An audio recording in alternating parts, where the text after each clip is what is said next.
मैं हूं आपकी दोस्त वर्षा। आशा करती हूं आप सभी बहुत अच्छे से होंगे। आपका स्वागत है हमारे चैनल स्पिरिट ऑफ इम्बाइब में।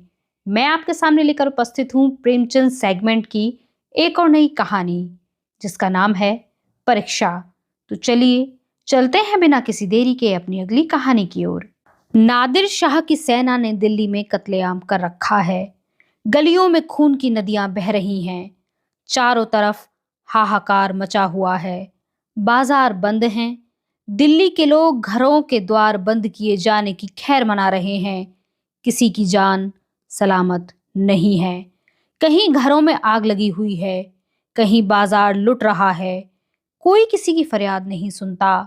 रईसों की बेगमें महलों से निकाली जा रही हैं और उनकी बेहुरमती की जाती है। ईरानी सिपाहियों की रक्त पिपासा किसी तरह नहीं बुझती। मानव हृदय की क्रूरता, कठोरता और पैशाचिकता अपना विकरालतम रूप धारण किए हुए है।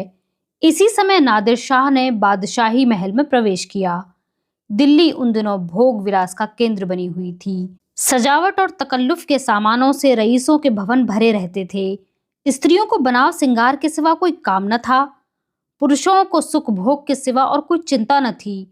राजनीति का स्थान शेर व शायरी ने ले लिया था। समस्त प्रांतों से धन खींच खींच कर दिल्ली लाया जाता था और पानी की भांति बहाया जाता था। वैश्याओं की चांदी थी। कहीं तीतरों के जोड़ होते थे, कहीं बटेरों और बुलबुलों की पालियां ठनती थीं। सारा नगर विलास निद्रा में मग्न था। नादिर शाह शाही महल में पहुंचा तो वहां का सामान देखकर उसकी आंखें खुल गईं। उसका जन्म दरिद्र घर में हुआ था। उसका समस्त जीवन रणभूमि में ही कटा था। भोगविलास का उसे चस्का न लगा था। कहाँ रणक्षेत्र के कष्ट और कहाँ यह सुख साम्राज्य। जिधर आंख उठती थी उधर से हटने का नाम न लेती थी। संध्या हो गई थी। नादिर शाह अपने सरदारों के साथ महल की सैर करता और अपनी पसंद की चीजों को बटोरता हुआ दीवाने खास में आकर कारचोबी मसनद पर बैठ गया। सरदारों को वहां से चले जाने का हुक्म दे दिया। अपने सब हथियार खोल कर रख दिए और महल में दरोगा को बुलाकर हुक्म दिया, मैं शाही बेगमों का नाच देखना चाहता हूं। तुम इसी वक्त उन्हें सुंदर वस्त्राभूषणों से सजाकर मेरे सामने लेकर आओ। खबरदार, जरा भी देर न हो। मैं कोई उज्र या इनकार नहीं सुन सकता। दरोगा ने यह नादिर शाही हुक्म सुना तो उसके होश उड़ गए। वह महिलाएं जिन पर कभी सूर्य की दृष्टि भी नहीं पड़ी, कैसे इस मजलिस में आएंगी? नाचने का तो कहना ही क्या। शाही बेगमों का इतना अपमान कभी न हुआ था। हा नर पिशाच, दिल्ली को खून से रंगकर भी तेरा चित्त शांत नहीं हुआ। मगर नादिर शाह के सम्मुख एक शब्द भी जबान से निकालना अग्नि के मुख में कूदना था। सिर झुकाकर आदाब बजा लाया और आकर रनिवास में सभी बेगमों को नादिर शाही हुक्म सुना दिया। उसके साथ ही यह इत्तला भी दे दी कि जरा भी तामुल न हो, नादिर शाह कोई उज्र या हिला न सुनेगा। शाही खानदान पर इतनी बड़ी विपत्ति कभी नहीं पड़ी। पर इस समय विजयी बादशाह की आज्ञा को शिरोधार्य करने के सिवा प्राण रक्षा का अन्य कोई उपाय न था। बेगमों ने यह आज्ञा सुनी तो हतबुद्धि सी हो गईं। सारे रनिवास में मातम सा छा गया। वह चहल पहल गायब हो गई। सैकड़ों हृदयों से इस अत्याचारी के प्रति एक शाप निकल गया। किसी ने आकाश की ओर सहायता याचक लोचनों से देखा, किसी ने खुदा और रसूल को सुमिरन किया, पर ऐसी एक महिला भी न थी जिसकी निगाह कटार या तलवार की तरफ गई हो। यद्यपि इनमें कितनी ही बेगमों की नसों में राजपूतानियों का रक्त प्रवाहित हो रहा था, पर इंद्रिय लिप्सा ने जौहर की पुरानी आग ठंडी कर दी थी। सुख भोग की लालसा आत्मसम्मान का सर्वनाश कर देती है। आपस में सलाह करके मर्यादा की रक्षा का कोई उपाय सोचने की मोहलत न थी। एक एक पल भाग्य का निर्णय कर रहा था। हताश होकर सभी ललनाओं ने पापी के सम्मुख जाने का निश्चय किया। आंखों से आंसू जारी थे, दिलों से आहें निकल रही थीं, पर रत्न जड़ित आभूषण पहने जा रहे थे। अश्रु सिंचित नेत्रों में सुरमा लगाया जा रहा था और शोक व्यथित हृदयों पर सुगंध का लेप किया जा रहा था। कोई केश संवारती थी, कोई मांगों में मोतियां पिरोती थी।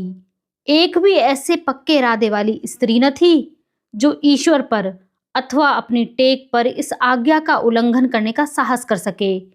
एक घंटा भी न गुजरने पाया था कि बेगमात पूरे के पूरे आभूषणों से जगमगाती, अपने मुख की कांति से बेले और गुलाब की कलियों को लजाती, सुगंध की लपटें उड़ाती, छमछम करती हुई दीवाने खास में आकर नादिर शाह के सामने खड़ी हो गई। नादिर शाह ने एक बार कनखियों से परियों के इस दल को देखा और तब मसनद की टेक लगाकर लेट गया। उसने अपनी तलवार और कटार सामने रख दी। एक क्षण में उसकी आंखें झपकने लगीं। उसने एक अंगड़ाई ली और करवट बदल ली। जरा देर में उसके खर्राटों की आवाजें सुनाई देने लगीं। ऐसा जान पड़ा कि वह गहरी निद्रा में मग्न हो गया है। आधे घंटे तक वह पड़ा सोता रहा और बेगमें ज्यों की त्यों सिर नीचा किए दीवार के चित्रों की भांति खड़ी रहीं। उनमें दो एक महिलाएं जो ढीठ थीं, घूंघट की ओट से नादिर शाह को देख भी रही थीं और आपस में दबी जबान से कानाफूसी कर रही थीं। कैसा भयंकर स्वरूप है, कितनी रणोन्मत्त आंखें हैं, कितना भारी शरीर है, आदमी काहे को है, देव है देव। सहसा नादिर शाह की आंखें खुल गईं। परियों का दल पूर्ववत खड़ा था। उसे जागते देखकर बेगमों ने सिर नीचे कर लिए और अंग समेटकर भेड़ों की भांति एक दूसरे से मिल गईं। सबके दिल धड़क रहे थे कि अब यह जालिम नाचने गाने को कहेगा, तब कैसे क्या होगा। खुदा इस जालिम से समझे, मगर नाचा तो न जाएगा, चाहे जान ही क्यों न जाए। इससे ज्यादा जिल्लत अब न सही जाएगी। सहसा नादिर शाह कठोर स्वर में बोला, ए खुदा की बंदियों, मैंने तुम्हारा इम्तिहान लेने के लिए बुलाया था और अफसोस के साथ कहना पड़ता है कि तुम्हारी निस्बत मेरा जो गुमान था वह हर्फ व हर्फ सच निकला। जब किसी कौम की औरतों में गैरत नहीं रहती तो वह कौम मुर्दा हो जाती है। मैं देखना चाहता था कि तुम लोगों में अभी कुछ गैरत बाकी है या नहीं, इसलिए मैंने तुम्हें यहाँ बुलाया था। मैं तुम्हारी बेहुरमती नहीं करना चाहता था। मैं इतना ऐश का बंदा नहीं हूं, वरना आज भेड़ों के गल्ले चराता होता। ना इतना हवस परस्त हूं, वरना आज फारस में सरोद और सितार की ताने सुनता होता, जिसका मजा मैं हिंदुस्तानी गाने से कहीं ज्यादा उठा सकता हूं। मुझे सिर्फ तुम्हारा इम्तिहान लेना था। मुझे यह देखकर सच्चा मलाल हो रहा है कि तुम में गैरत का जौहर बाकी न रहा। क्या यह मुमकिन नहीं था कि तुम मेरे हुक्म को पैरों तले कुचल देती? जब तुम यहाँ आ गई तो मैंने तुम्हें एक और मौका दिया। मैंने नींद का बहाना किया। क्या यह मुमकिन नहीं था कि तुम में से कोई खुदा की बंदी इस कटार को उठाकर मेरे जिगर में चुभो देती?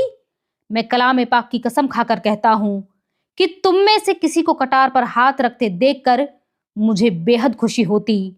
मैं उन नाजुक हाथों के सामने गर्दन झुका देता।